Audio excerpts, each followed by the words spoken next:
Hello everyone, एक बार फिर से आप सभी का स्वागत है मेरे यूट्यूब चैनल पे, जहाँ पे हम बहुत ही सिंपल तरीके से कोशिश करते हैं समझने की साइंस के फिनोमेनास को।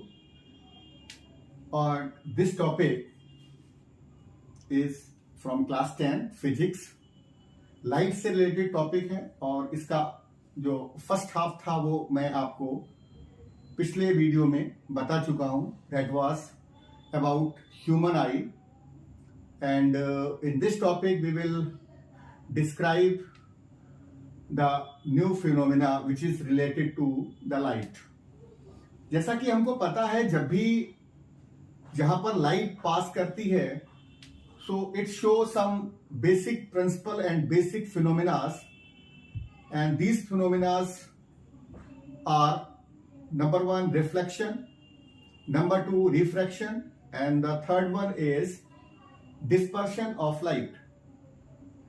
So in this topic we will study about dispersion of light, what is dispersion of light, why it occurs, and dispersion of light through a prism. इसके अलावा हम स्पेक्ट्रम के बारे में जानेंगे, डिफरेंट कैटेगराइज करेंगे डिफरेंट तरीके से हम डिफरेंट कलर्स की लाइट को। तो हम स्टार्ट करते हैं इस टॉपिक को। उससे पहले एक चीज समझना बहुत जरूरी है कि why light shows different type of phenomena. Reflection, refraction, dispersion, ये सब लाइट शो क्यों करती है, इसका कोई बहुत बेसिक रीजन होना चाहिए। उसके लिए हमें थोड़ा पीछे जाना पड़ेगा और वहां पर हम पाते हैं कि प्रॉपर्टीज ऑफ लाइट को जब हम स्टडी कर रहे होते हैं तो हम दो चीजें बहुत कॉमनली देखते हैं। Number 1, light always travel in a straight line. Light हमेशा एक स्ट्रेट लाइन में ट्रेवल करती है। The second phenomena is that speed of light is different in different type of mediums.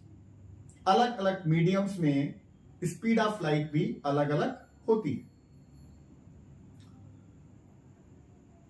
So the second point, that speed of light is different in different type of medium, is the reason for different type of phenomenas shown by the light. So अभी हम लोग अपने topic से related बात करेंगे। हम लोगों ने रिफ्लेक्शन पढ़ा, उसके बाद में रिफ्रैक्शन पढ़ा, bending of light rays when it passes from one medium to other. Mediums के बारे में भी जाना कि मीडियम्स रेयर हो सकता है या फिर डेंसर हो सकता है। जहां पर स्पीड ऑफ लाइट ज्यादा है वो रेयर मीडियम है, और जहां पर स्पीड ऑफ लाइट कम होती है वो डेंसर मीडियम। रेयर और डेंसर मीडियम बेसिकली कंपैरेटिवली ही जाने जा सकते हैं। जब हमारे पास दो मीडियम होते हैं तो हम बता सकते हैं कि this medium is rare and this one is denser medium. उसी फिनोमेना को आगे बढ़ाते हुए हम समझेंगे डिस्पर्शन ऑफ लाइट। लेकिन डिस्पर्शन ऑफ लाइट को समझने से पहले हम एक डायग्राम पे डिस्कस करेंगे तो बहुत अच्छे से हमको समझ में आएगा कि हम इसको पहले रिफ्रैक्शन को समझते हैं, उसके बाद डिस्पर्शन ऑफ लाइट की बात करेंगे। In this diagram you can see this is a prism, glass prism. ये एक ग्लास प्रिज्म है and here is the light raise incident. So this light rays is incident on glass prism. So what happens? It should travel in a straight line throughout. इसको सीधा जाना चाहिए, ये basic property of light है। But हम पाते हैं कि this light rays when enter at this point, this is called point of incidence, this is called point of incidence. So when this light rays passes from this medium, that is air. What is AIR? Air. ठीक है, air से जब glass की तरफ जाती है तो अगर हम एयर और ग्लास को कंपैरेटिवली देखें तो air is rarer, while glass is denser in medium. So when light rays passes from rarer to denser medium, due to the difference in the speed of light, it bend it or divert it from its original path. अपने original path से ये divert होती है, and again when it coming out from this denser region, which is glass prism, it acquire the same path. So that ray which incident on the side of the prism is called incident ray. This is refracted ray, and this one is emergent ray. अगर हम समझने की कोशिश करें तो हम पाते हैं कि यहां पर स्पीड ऑफ लाइट ज्यादा है एयर के अंदर, जबकि स्पीड ऑफ लाइट कम हो जाती है जब वो लाइट पास करती है प्रिज्म से। उसका बेसिक रीजन ये है कि प्रिज्म जो होता है बहुत डेंस होता है, वहां पर पार्टिकल्स बहुत क्लोजली पैक्ड होते हैं, जिसकी वजह से लाइट को ट्रेवल करने में थोड़ा सा मुश्किल होती है और वो स्पीड उसकी कम हो जाती है। अब अगर हम इस इंसिडेंट लाइट को एक्सटेंड करें आगे और एमरजेंट लाइट को, जो लाइट रेज है, इसको भी हम एक्सटेंड करें, तो जहां पर ये मिलते हैं, दिस इज पॉइंट ओ, जहां पर ये दोनों मिलते हैं वहां पर जो एंगल बनता है इसको बोलते हैं एंगल ऑफ डेविएशन। क्या बोलते हैं?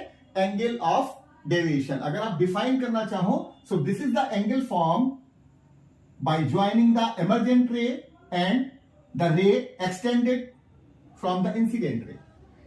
इंसिडेंट रे को अगर एक्सटेंड किया जाए आगे की तरफ, एमरजेंट रे को एक्सटेंड किया जाए थोड़ा और अंदर की तरफ, तो जहां पर ये दोनों मिलते हैं वहां पर एक एंगल क्रिएट होता है, उस एंगल को हम कहेंगे angle of deviation, and this angle is known as angle of prism. चूंकि ये रेगुलर प्रिज्म है, तो रेगुलर प्रिज्म में एंगल मोस्टली 60 डिग्री ही होता है, सारे 60 होते हैं। तो ये चीज हमने क्या इसको समझने की कोशिश की कि how light passes through a prism. जब लाइट पास करती है किसी प्रिज्म से तो किस तरीके से बिहेव करती है, वो हमने इस डायग्राम की मदद से जानने की कोशिश करी।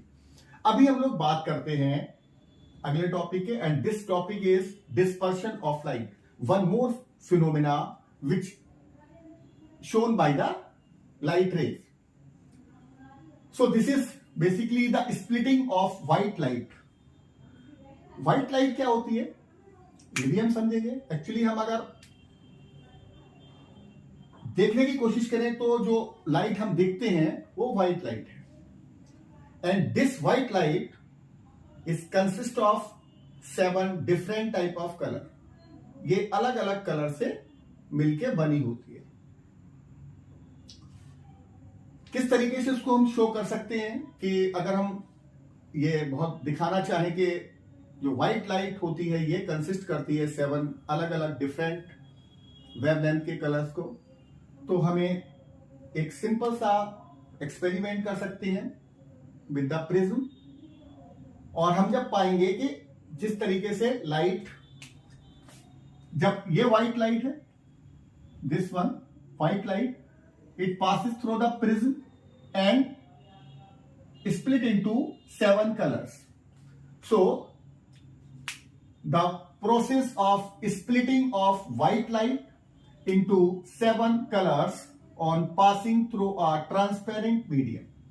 जरूरी नहीं है कि प्रिज्म के साथ ही आपको डिस्पर्शन नजर आए, आपको प्रिज्म के अलावा भी बहुत से ऐसे ट्रांसपेरेंट मटेरियल मिल जाएंगे जहां को आपको डिस्पर्शन ऑफ लाइट दिखेगा। जैसे बहुत ही कॉमन एग्जांपल है आफ्टर रेन, ठीक बरसात के बाद में हम देखते हैं, क्या देखते हैं हम लोग, इंद्रधनुष बनता है आकाश के अंदर, ठीक है, और उसमें हम लोगों को डिफरेंट कलर शेड नजर आते हैं, and sometime it is clearly visible the 7 different colours. ठीक है, हम पूरा स्पेक्ट्रम हमको दिखाई पड़ता है। स्पेक्ट्रम क्या है? The band of 7 colours. This band of 7 colour is known as spectrum. कैसे डिफाइन करेंगे? Band of 7 colours is known as spectrum. Okay, so the splitting of white light when it passes from a transparent medium. जब कोई white light किसी transparent medium से पास करेगी तो वो अपने कॉन्स्टिट्यूएंट कलर्स में ब्रेक डाउन कर जाती है, टूट जाती है, अलग हो जाती है, and this phenomena is known as dispersion of light. तो मैं अभी आपको बता रहा था कि आफ्टर रेन अगर आप देखेंगे when the sky is very clear you can easily see the 7 colours band. ठीक है, आपको 7 कलर का या रेनबो दिखाई पड़ता है. क्या देखते हैं हम लोग? रेनबो देखते हैं, और रेनबो के अंदर हमको वही 7 कलर नजर आते हैं जिनकी हम यहां पर बात कर रहे हैं. क्यों दिखाई पड़ते हैं? क्योंकि जब आफ्टर रेन जब बहुत क्लियर हो जाता है हमारा स्काई, तो जो वाटर ड्रिपलेट्स होते हैं एटमॉस्फेयर के अंदर, they act as a transparent medium. तो वो एक ट्रांसपेरेंट मीडियम की तरीके से पास कर दिखते हैं, और जब कोई भी लाइट रेस उन ट्रांसपेरेंट मीडियम से पास करती है तो वो रिफ्लेक्ट हो जाती है, स्प्लिट कर जाती है. ठीक है, और स्प्लिट करने के बाद में due to dispersion of light it break down into 7 different colours. और यही घटना बहुत सारे ड्रॉपलेट्स के साथ में होती है, और स्काई में हमें एक रेनबो नजर आता है 7 कलर को दिखाता है. तो हमने क्या देखा कि जब कोई व्हाइट लाइट किसी ट्रांसपेरेंट मीडियम से पास करती है तो this white light split and break down into 7 different colours. This 7 colour band is known as spectrum of light. क्या बोलते हैं इसको? स्पेक्ट्रम ऑफ लाइट कहते हैं. अभी ये अलग अलग कलर्स आप यहां देख सकते हो कि ये सिंगल लाइट रेज थी, उसके बाद में रिफ्लेक्ट होने के बाद में अलग अलग तरीके से डेविएट हो रही है. डेविएशन अलग अलग है. ये वाली अगर आप देखें तो अलग तरीके से डेविएट हो रही है, ये वाली कम डेविएट हो रही है. तो इसको समझने के लिए हमें थोड़ा समझना पड़ेगा इनकी स्पीड ऑफ लाइट को. ठीक है, अगर हम देखें तो वायलेट कलर का जो स्पीड होता है ये लेस होता है. ठीक है, रेड कलर का स्पीड जो है वो बहुत ज्यादा होता है. तो सबसे अगर हम देखें, यहां आपको समराइज किया हुआ मैंने मैक्सिमम वेवलेंथ. वेवलेंथ का मतलब होता है कि कितना दूरी तक हमको ये दिख सकता है. अगर सिंपली हम देखें, so red colour has maximum wavelength and that is the reason why danger signal are of the red colours. Mostly हम देखते हैं कि चाहे रेलवे ट्रैक हो या फिर कहीं भी हम देखेंगे जहां पर डेंजर सिग्नल शो किया गया है वो ज्यादातर रेड कलर के होते हैं. यानी कि हमको अगर कहीं खतरनाक सिचुएशन को देखना है तो हम वहां देखते हैं, वहां पर एक रेड कलर का सिग्नल होता है. या रेड लाइट सबने देखी होगी, और रेड लाइट में भी आप देखते हैं कि रेड कलर्स को, रेड कलर का मतलब है यू हैव टू स्टॉप, आपको रुकना है वहां पे, because the conditions are not favourable. ठीक है, तो आपको रुकना है, इसका मतलब है डेंजर है आगे. तो रेड कलर ही इस्तेमाल क्यों किया जाता है? उसका एक बहुत बड़ा रीजन ये है, पहली मैक्सिमम वेवलेंथ, क्योंकि जो रेड कलर की वेवलेंथ है वो सबसे ज्यादा होती है. और अगर वेवलेंथ बहुत ज्यादा है इसका मतलब है हम उसको बहुत दूर से देख सकते हैं. It is visible for a long distance. ठीक है, जो ट्रेन के जो सिग्नल्स होते हैं they are of the red colours, so that driver of the train can see them. ठीक है, from a very long distance, बहुत दूर से ही वो दिख जाते हैं कि अगर कोई खतरा आ गया है या ट्रेन का जो पाथ बना हुआ उस पर कोई प्रॉब्लम है तो वो दूर से ही देख लेता है, and he has enough time to brake. और उसके पास एक बहुत ही सफिशिएंट टाइम होता है कि वो ब्रेक लगा सकता है. तो एक क्वेश्चन यहां पर यह भी आता है बोर्ड एग्जाम के लिए कि why the danger signal are of red colour. तो आप बताएंगे बिकॉज द रेड कलर है मैक्सिमम वेवलेंथ, क्योंकि मैक्सिमम वेवलेंथ होती है रेड कलर की, इसलिए ये हमें बहुत दूर से दिखता है. That is the reason why we use red colours in danger signal. Okay, दूसरा क्या होता है? Minimum wavelength. अगर मिनिमम वेवलेंथ की बात करें तो ये इसको आप देखिए, अब यहीं पर आपको समझ में आ जाएगा. सबसे शुरुआत होती है वॉयलेट से, उसके बाद में Indigo, blue, green, yellow, orange, red. या इसको हम सिंपली पढ़ते हैं बिबग्योर. क्या पढ़ते हैं हम लोग? बिबग्योर के फॉर्म में इसको हम बोलते हैं. सबसे नीचे की तरफ वॉयलेट और सबसे ऊपर की तरफ रेड. ठीक है, सो मैक्सिमम वेवलेंथ किसकी होती है? रेड कलर की होती है. और मिनिमम वेवलेंथ अगर हम बात करते हैं तो हमें वॉयलेट कलर की नजर आती है. मतलब हमको बहुत कम दूरी से ही दिखाई पड़ेगा. अगर हम दूर चले जाएंगे तो हमें वॉयलेट कलर नजर नहीं आता है. दूसरा होता है, अब ये ऐसा होता क्यों है? Maximum deviation violet colour. अगर आप देखें यहां से सबसे ज्यादा ये डेविएट अगर कोई कर रहा है तो ये वाला, मतलब इसका एंगल, जो अगर एंगल ऑफ डेविएशन निकालेंगे तो वॉयलेट कलर के लिए एंगल ऑफ डेविएशन सबसे ज्यादा निकलेगा, ठीक है। जबकि सबसे कम किसके लिए निकलेगा, जो सबसे ऊपर है, that is red, red colour के लिए, ठीक है, सबसे कम निकलेगा। मतलब मैक्सिमम डेविएशन अगर आपको देखना है तो वॉयलेट में नजर आएगा, और मिनिमम डेविएशन आपको देखना है तो आपको रेड कलर्स के लिए दिखेगा। दूसरा है मैक्सिमम फ्रीक्वेंसी, क्योंकि वेवलेंथ और फ्रीक्वेंसी में इनवर्सली रिलेशन होता है, तो अगर वेवलेंथ सबसे ज्यादा रेड कलर की है तो सबसे ज्यादा फ्रीक्वेंसी वॉयलेट कलर की होगी, ठीक है। मिनिमम फ्रीक्वेंसी रेड कलर की होगी, यानी कि ये स्प्लिट नहीं करेगा, इधर उधर नहीं जाएगा, आपको बिल्कुल फोकस्ड होके आप उसको देख सकते हैं। इस टॉपिक के अंदर हम 2-3 चीजों को बहुत अच्छे से समझने की कोशिश करते हैं। पहला, what is dispersion of light. Dispersion of light is splitting of white light into different constituent color।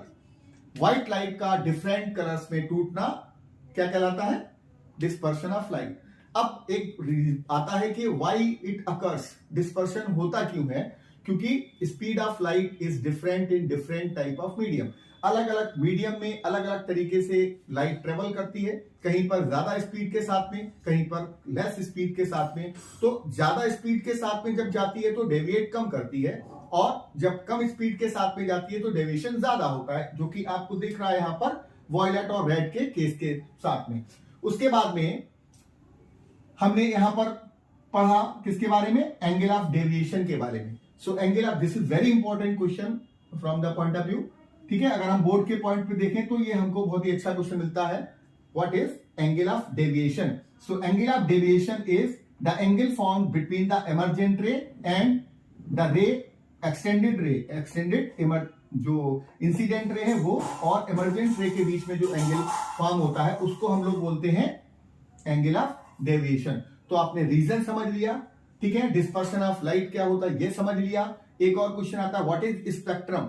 Spectrum is the band of 7 colours, 7 colours के बैंड को हम स्पेक्ट्रम कहते हैं, ठीक है। इसके अलावा जो बहुत ही इंपॉर्टेंट, जहां से क्वेश्चन आपको 1 मार्क्स में मिलेगा, that is the key points, जो हमने यहां पे लिखे हुए की पॉइंट्स, यहां से आपको 1 मार्क्स का जो मल्टीपल चॉइस क्वेश्चन हो सकता है, या फिल इन द ब्लैंक्स हो सकता है, या इस तरीके का जो 1 वर्ड क्वेश्चन होता है वो आपको नजर आएगा, ठीक है। मैक्सिमम वेवलेंथ पूछ सकता है, मैक्सिमम फ्रीक्वेंसी पूछ सकता है, स्पीड किसका ज्यादा होता है, स्पीड किसका कम होता है, ये इस तरीके के क्वेश्चन यहां से बनते।